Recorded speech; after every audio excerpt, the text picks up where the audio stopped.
Good day to all of you, Jack of all at your service. In this video, I will show you my movable tool storage table. So, yan. As you can see, I made it by myself. Made most of plywoods. Okay, at the bottom you can see the wheels. Then at the rear tabletop, you can see I prepare some holes where I can rest my drills.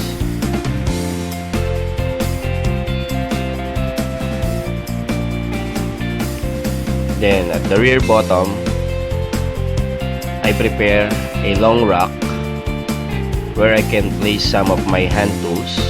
So, sa ngayon, makikita nyo lang yung aking carpenter square dyan.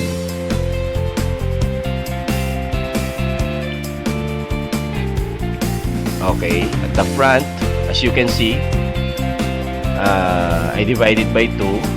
The upper side is a cabinet with door. Then, the bottom side is a deep drawer. Okay.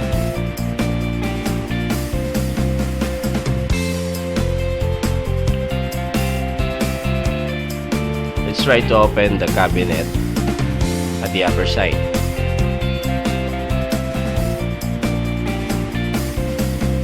So, inside, nandito yung aking mga power tools with hard casing.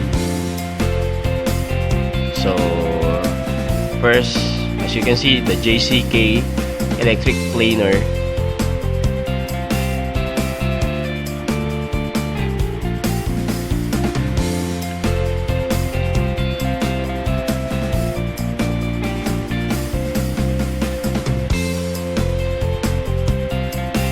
Then, this is my hard casing for my cordless drill by Bosch.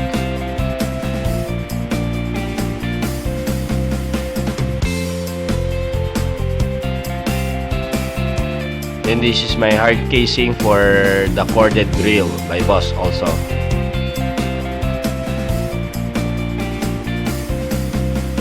Then this is the hard casing for my Seiki drill, my first drill.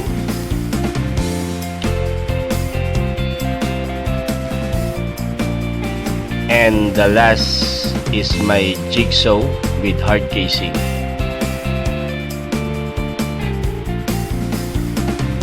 Okay, let's put it back.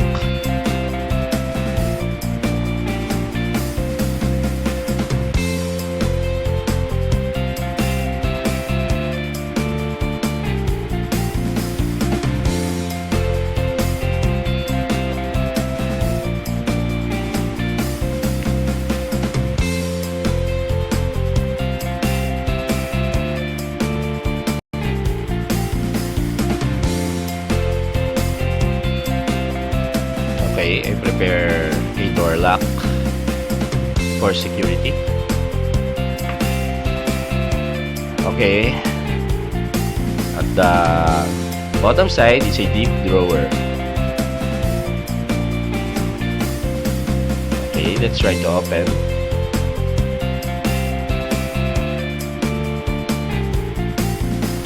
So here, you will see some of my hand tools.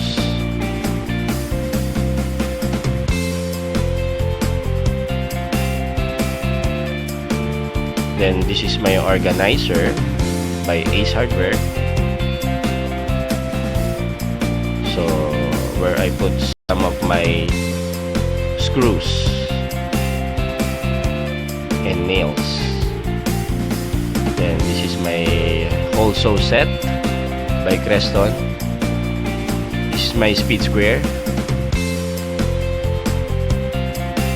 This is my socket wrench set by Ace.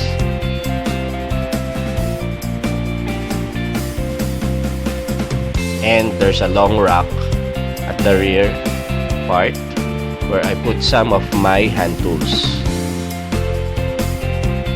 And if you slide it, at the bottom side, you can see some of my power tools also.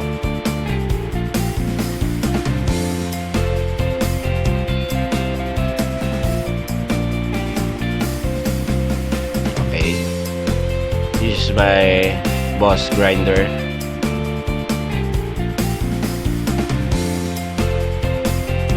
This is my electric sander, random orbit sander.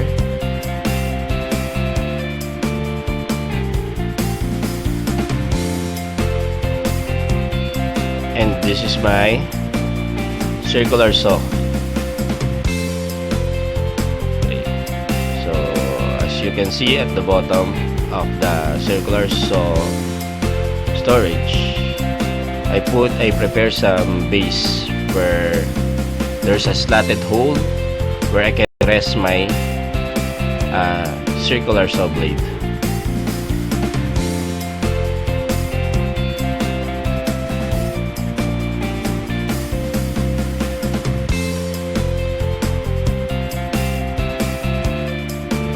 Okay, meron dyan mga dito sa long deep rock na to. I put some of my tools as well as other items.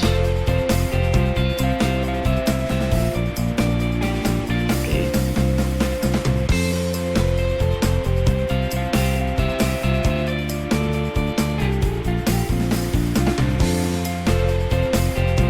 I think that's all.